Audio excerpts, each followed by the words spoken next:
Good afternoon. From the KUOW newsroom, this is Seattle Now. I'm Paige Browning with a roundup of today's top stories, and we have a lot of news to share today. It's Thursday, June 12th. Washington Governor Bob Ferguson has canceled his weekend plans. Instead, he'll be closely following the situation in Los Angeles, where military are deployed on certain blocks ahead of more protests expected across western Washington on Saturday. Today, Ferguson stressed his support for the fundamental right to protest, but had this message for Washingtonians. The main thing I want to say to folks who engage in that constitutional right is obviously do that in a peaceful way. Anything that is not peaceful, anything that violates the law or is violent, only does one thing. It plays into Donald Trump's hands. The governor says he's in touch with Spokane Mayor Lisa Brown after that city declared a curfew last night.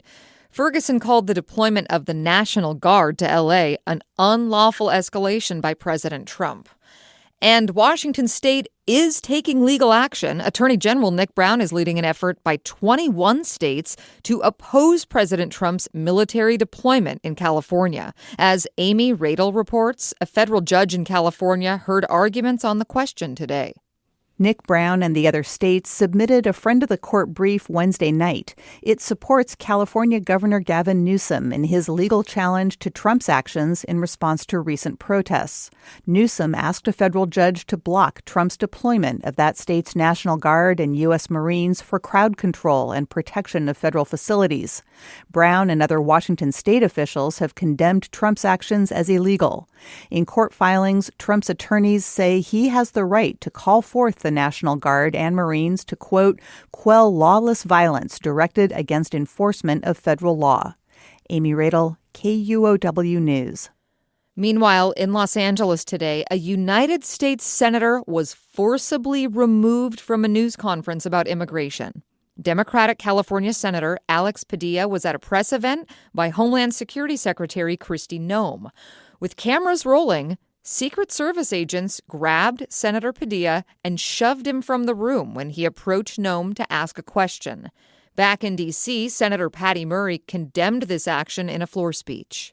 When violence is done by someone representing this administration in a forceful way against a United States senator, how does any one of us go home and tell our constituents that they can be part of a democracy, speak out about what they believe in? This is so wrong.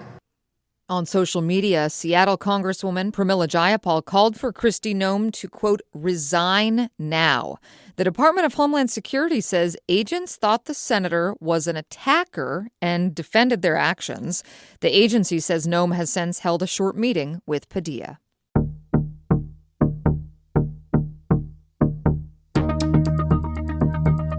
One person has been pulled alive from the wreckage of this morning's Boeing 787 crash in western India. It's the first time a 787 Dreamliner has crashed. It was about 5 minutes into its flight to London and 625 feet off the ground when Air India pilots issued a mayday. Video from the scene showed the plane's landing gear was still down when it crashed into a residential area. More than 240 people were on board. On the health beat, a UW medicine researcher is among those who were dismissed from the National Vaccine Advisory Committee this week. Health Secretary Robert F. Kennedy fired all 17 members, raising questions about public trust in federal vaccine recommendations. Eilish O'Neill has more. Kennedy says he dismissed the members because they had conflicts of interest. UW medicine vaccine researcher Dr. Helen Chu was among the members. She says the vetting process to join the committee took 2 years.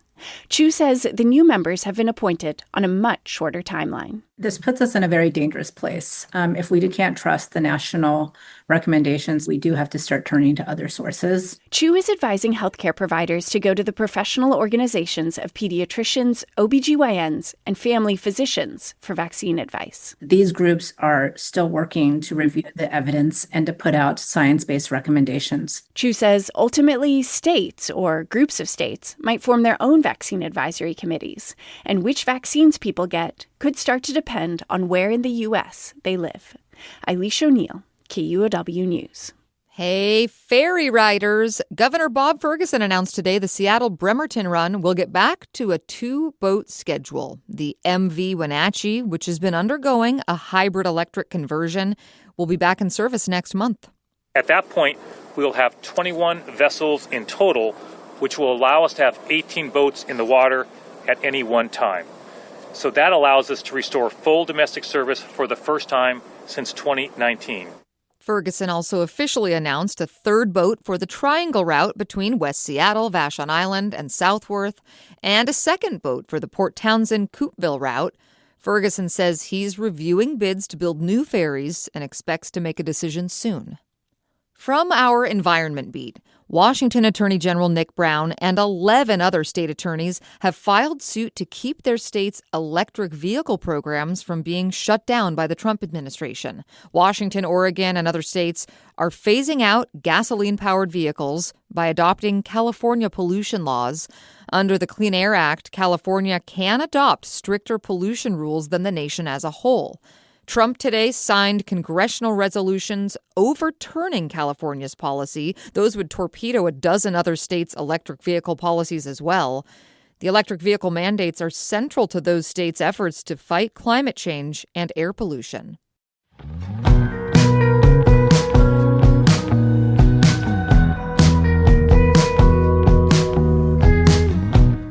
An education story today. Nonprofits that provide English language learning programs in Washington say demand for classes has spiked in recent years, and there may be some relief on the way from the Seattle Public Library. KNKX reporter Freddie Monarez has more. The Seattle-based nonprofit Literacy Source teaches adults how to read, write, and do basic math. Kat Howell is the organization's co-executive director. Waitlists are really bad, and we cannot fit people in, and there's actually nowhere to refer people to. There's just way more demand than there are spaces for adult learning. Literacy Source often refers people that can't enroll to English language learning programs offered by the Seattle Public Library. And the library system recently received a $450,000 grant from the Carnegie Corporation of New York to expand those programs.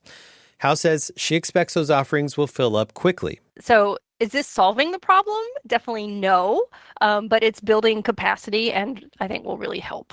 In addition to new online and more in-person classes, the money will also pay for free on-site childcare. Freddie Monarez, KNKX News. A beach bummer. People and pets are being told to stay out of the water at Seattle's Magnuson Beach. Health officials say water bacteria levels are too high. No word yet on when county officials will give the all clear. A little something nice to mention as we end the show. A tree has bloomed. A tree that has never bloomed in North America until now. And this rhodolia is right here in Seattle, according to the Seattle Times. Specifically, a Rhodolia parvipetala, a small tree in the witch hazel family.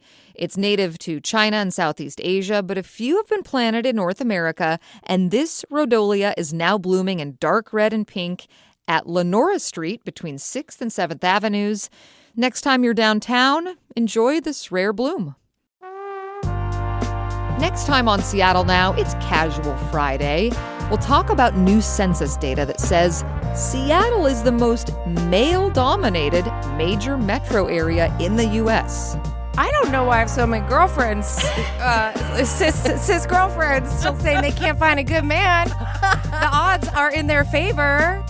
And that's all for today from the KUOW newsroom in Seattle. Our producer is Andy Hurst, and I'm Paige Browning.